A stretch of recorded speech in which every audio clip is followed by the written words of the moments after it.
नमस्कार.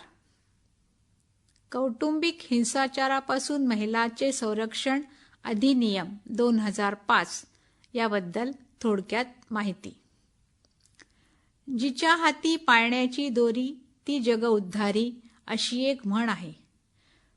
पण या महिला जर दुःखी कष्टी असतील तर जगाचा उद्धार कसा होणार? जग कसे प्रगती करणार? हा मोठा गहन प्रश्न समाजात उभा ठाकलेला आहे. महिला ही प्रत्येक कुटुंबाचा महत्त्वाचा कणा आहे. परंतु या महिलांना आज विविध प्रकारे हिंसाचारांना सामोरे जावे लागत आहे. त्या अनेक कौटुंबिक त्रास निमूटपणे सहन करत आहेत. त्यामुळे आजची कौटुंबिक परिस्थिती विस्कळीत झालेली आहे. महिलांना होत असलेल्या या कौटुंबिक त्रासातून मुक्त करण्यासाठी आणि त्यांच्यावर अत्याचार करणाऱ्या पुरुषांवर प्रतिबंध लावण्यासाठी केंद्र सरकारने 26 ऑक्टोबर 2006 रोजी कौटुंबिक हिंसाचारापासून महिलांचे संरक्षण अधिनियम 2005 हा कायदा संपूर्ण देशभरात लागू केला. कायद्याचे ध्येय समाजात विविध स्तरातील कौटुंबिक हिंसाचाराला बळी पडलेल्या सर्व महिलांना योग्य न्याय मिळावा आणि अत्याचार करणाऱ्या प्रत्येक पुरुषाला असे कृत्य करण्यापासून प्रतिबंध करण्यात यावा. या कायद्यामुळे कौटुंबिक हिंसाचार सहन करणाऱ्या महिलांना नवीन जीवन जगण्याची आशा मिळवून देणे हा या कायद्याचा मुख्य उद्देश आहे. ह्या कायद्याद्वारे कोणत्या महिलांना न्याय मिळवता येतो तर कोणतीही महिला या कायद्याच्या आधारे न्याय मिळवू शकते, परंतु ती महिला त्या पुरुषासोबत एका घरात किंवा एका छताखाली काही महिने तरी राहणे गरजेचे असते. कौटुंबिक हिंसाचाराची परिभाषा. अशा प्रकारचे कृत्य ही कौटुंबिक हिंसाचारात समाविष्ट होतात. कोणत्याही महिलेच्या शारीरिक अवयवास, कल्याणास, जीवितास हानी पोहोचवत असेल किंवा मानसिक शारीरिक इजा होत असेल किंवा शारीरिक, लैंगिक, मौखिक, भावनिक, आर्थिक छळ होत असेल, त्यानंतर त्रास, हानी, इजा महिलेच्या जीवितास धोका पोहोचवत असेल किंवा तिच्या नात्यातील व्यक्तीस दबाव निर्माण करून काही बेकायदेशीर कृत्याची मागणी करत असेल किंवा महिलेस हुंड्याची मागणी करत असेल. आर्थिक छळ. आर्थिक उत्पन्नापासून महिलेला वंचित ठेवणे, ज्यावर महिलेचा हक्क आहे किंवा प्रथेप्रमाणे तिला मिळण्यास पात्र आहे किंवा न्यायालयाने दिलेल्या आदेशाप्रमाणे एखादी रक्कम मिळण्यास महिला पात्र आहे किंवा तिला त्याची गरज आहे.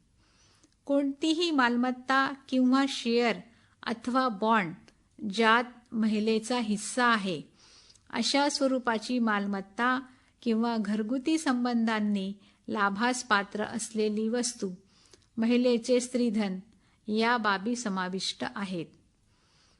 कोणत्याही उत्पन्नापासून वंचित ठेवणे किंवा त्यावर बंदी आणणे किंवा सोबत कागदपत्रास पात्र असलेल्या लाभापासून दूर ठेवणे. मानसिक छळ.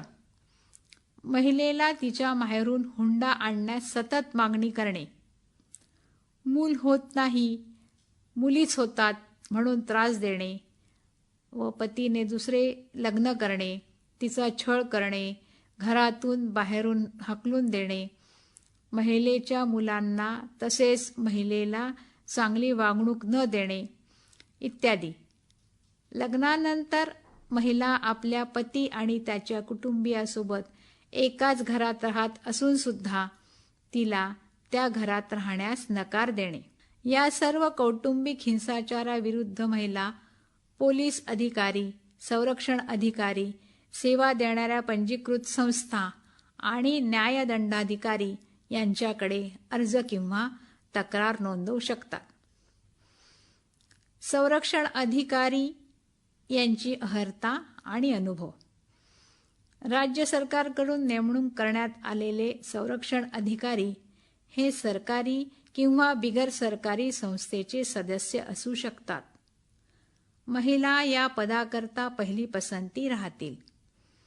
या अधिकारान्वये नेमणूक करण्यात आलेल्या संरक्षण अधिकाऱ्याला सामाजिक क्षेत्रात किमान 3 वर्षाचा अनुभव असावा.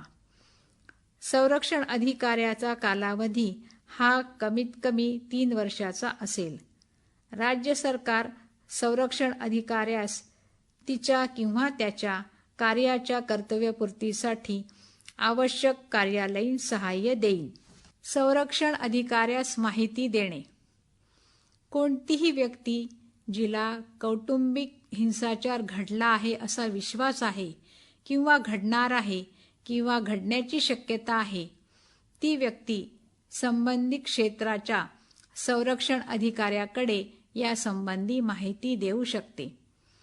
जर माहिती संरक्षण अधिकाऱ्यास तोंडी स्वरूपात देण्यात आली असेल तर ती माहिती संक्षिप्त स्वरूपात लेखी स्वरूपात देण्यात यावी आणि ज्यांनी माहिती दिली असेल त्यांनी त्यावर स्वतःचे हस्ताक्षर करावे.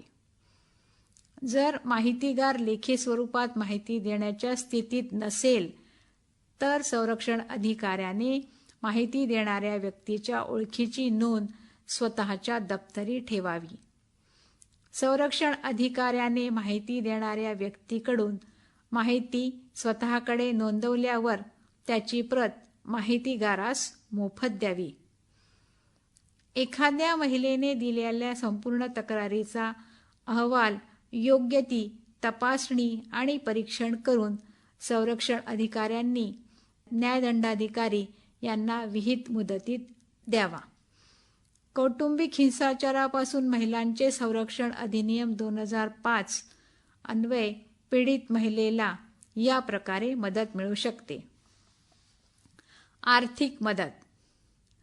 आर्थिक मदत म्हणजे तिला जर घरातून बाहेर काढल्यानंतर तिला आपलं पालनपोषण करता येत नसेल, मुलांना खाऊपिऊ घालता येत नसेल, स्वतःला उदरनिर्वाह करता येत नसेल तर तिला आर्थिक मदत मिळू शकते.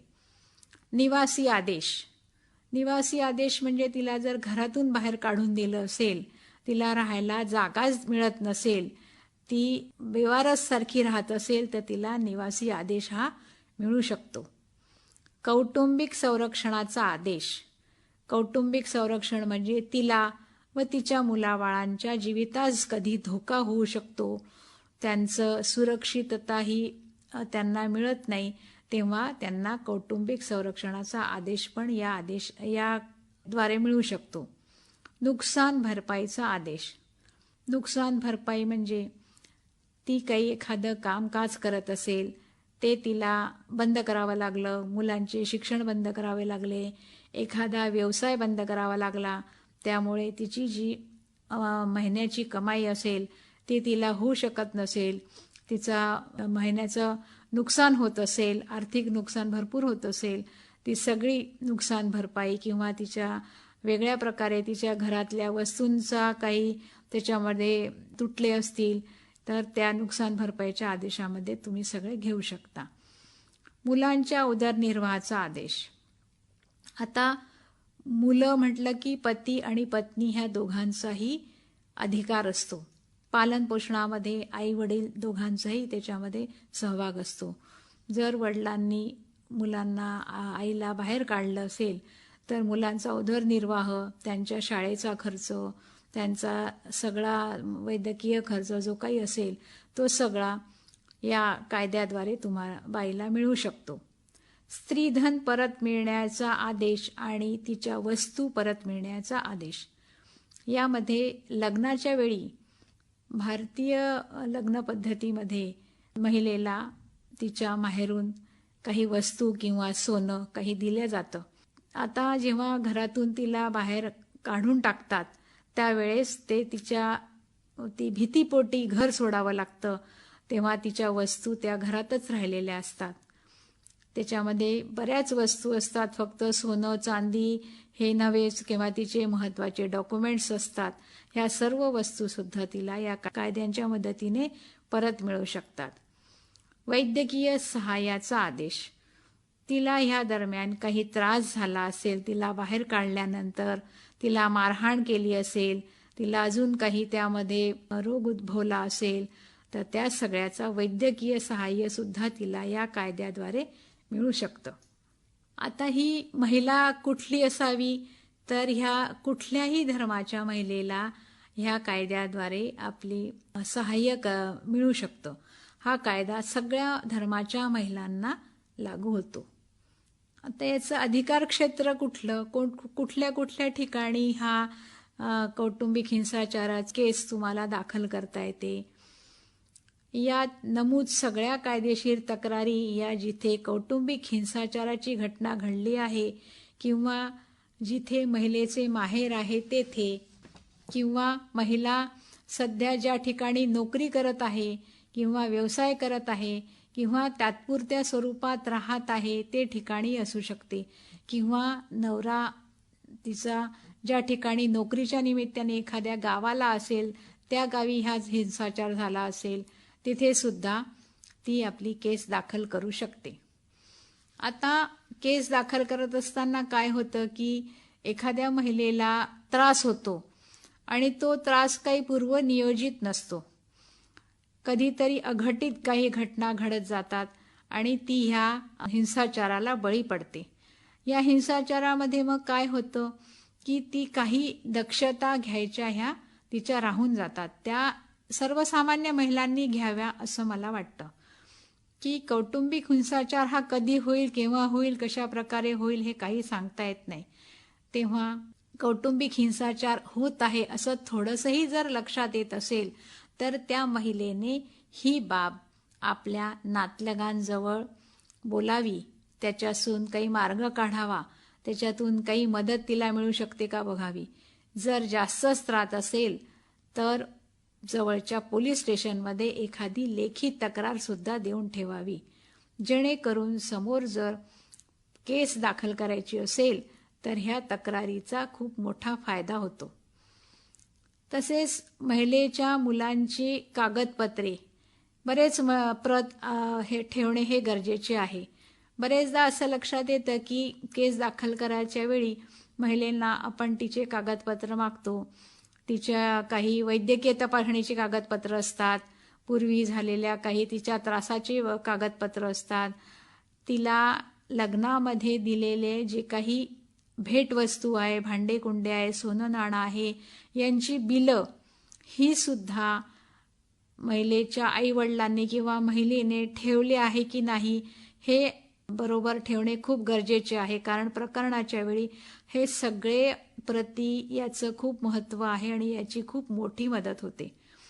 तसेच पतीचे कागदपत्र, पतीच्या अधिकारात येणारी काही संपत्ती, त्याच्याकडे काही प्लॉट्स, काही शेती, काही त्याच्या व्यवसायात भागीदारी असलेले कोणी, याची माहिती सुद्धा महिलेने आपल्याकडे हळूहळू ठेवावी, जेणेकरून कौटुंबिक हिंसाचाराच्या केस जर कोणालाही द्यायचं काम पडलं तर ह्या सगळ्या बाबींची तिला खूप मोठी मदत होते.